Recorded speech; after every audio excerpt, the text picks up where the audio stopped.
ఇది కేవలం సమాచారంగా మాత్రమే భావించండి. వైద్య నిపుణులను సంప్రదించండి. హెచ్ఐవి భయానకమైందా? ఒక్కసారిగా అమాంతం ప్రపంచాన్ని కబళించిన కరోనా భయానకమైంది. ఖచ్చితంగా హెచ్ఐవి భయానకమైంది. కరోనా అనేటువంటిది లేదా కోవిడ్ అనేటువంటిది అది తరుణ వ్యాధి, అక్యూట్ డిసీజ్. చాలా జబ్బులు ఇన్ఫెక్షస్ డిసీజెస్, అక్యూట్ డిసీజెస్ అవి కొన్ని వారాల్లోనో, రోజుల్లోనో, మహా అయితే నెలల్లోనో తగ్గిపోతాయి. కానీ హెచ్ఐవి అనేటువంటి జీవితకాలపు జబ్బు. సో ఒక్కసారి ఇన్ఫెక్షన్ వచ్చిన తర్వాత జీవితం అంతా అతను ప్రస్తుతం ఉన్నటువంటి విధానం ప్రకారం వైద్యం తీసుకోవాల్సిన అవసరం ఉంది.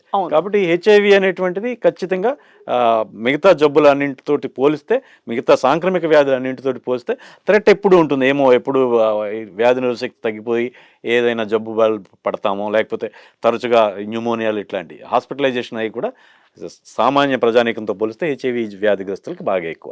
కాబట్టి హెచ్ఐవి అనేటువంటిది జీవితకాలపు జబ్బు, అది తీవ్రమైన జబ్బు, నిత్య మందులు తీసుకోవాలి, ఖరీదైన మందులు తీసుకోవాల్సిన అవసరం ఉంటుంది.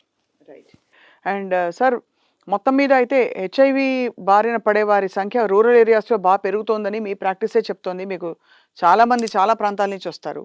ఎక్కువగా ఏమిటి సార్, వాట్ ఈస్ ద అంటే అవగాహన లేకపోవడమా కారణం, లేక ఆ సమయంలో ప్రొటెక్టెడ్ సెక్స్ అని ఏదైతే చాలా రోజులు ఒక క్యాంపెయిన్స్ జరిగా అది లేకపోవడమా?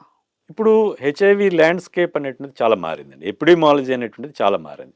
గతంలో మనం చెప్పుకునేవాళ్ళం ఎక్కువగా ఇది గ్రామీణ ప్రాంతాలు, చదువు తక్కువ ఉన్నవాళ్ళు, లేకపోతే పేదలు, అన్ని ఇన్ఫెక్షన్స్ డిసీజెస్ కూడా ఎక్కువగా పేదల్ని ఎక్కువగా ఎఫెక్ట్ చేస్తూ ఉంటాయి. అయితే ఇటీవల కాలంలో చదువుకున్న వాళ్ళు, ఉద్యోగస్తులు, మిడిల్ క్లాస్ వాళ్ళు కూడా ఈ జబ్బుకు గురవుతున్నారు. దీనికి ప్రధానమైన కారణం ఏంటంటే, ఒకటి లైంగికపరమైనటువంటి పెర్మిసిబిలిటీ, ఒక రకమైనటువంటి సడలింపు ధోరణి మన సమాజంలో వచ్చింది లైంగిక విషయాల పట్ల.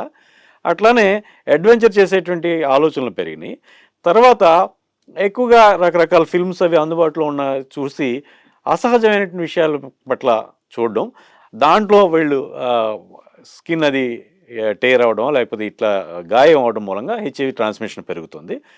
ఇంకొకటి ప్రధానమైన విషయం ఏంటంటే లిక్కర్ తీసుకుని ఈ లైంగిక చర్యలో పాల్గొన్నప్పుడు ఒక రకమైనటువంటి ఫాల్స్, మేము అన్నింటికీ అతీతులం, పులిరాజా అనేటువంటి భావన, నాకు జబ్బు రాదు అనేటువంటి ఒక ఫీల్ తోటి కండం వాడకపోవడం, దీంతో ఈ ఎక్కువగా యువత, ప్రస్తుతం చదువుకున్న వాళ్ళు కూడా ఎక్కువ హెచ్ఐవికి గురవుతున్నటువంటి సందర్భాలు ఉన్నాయి.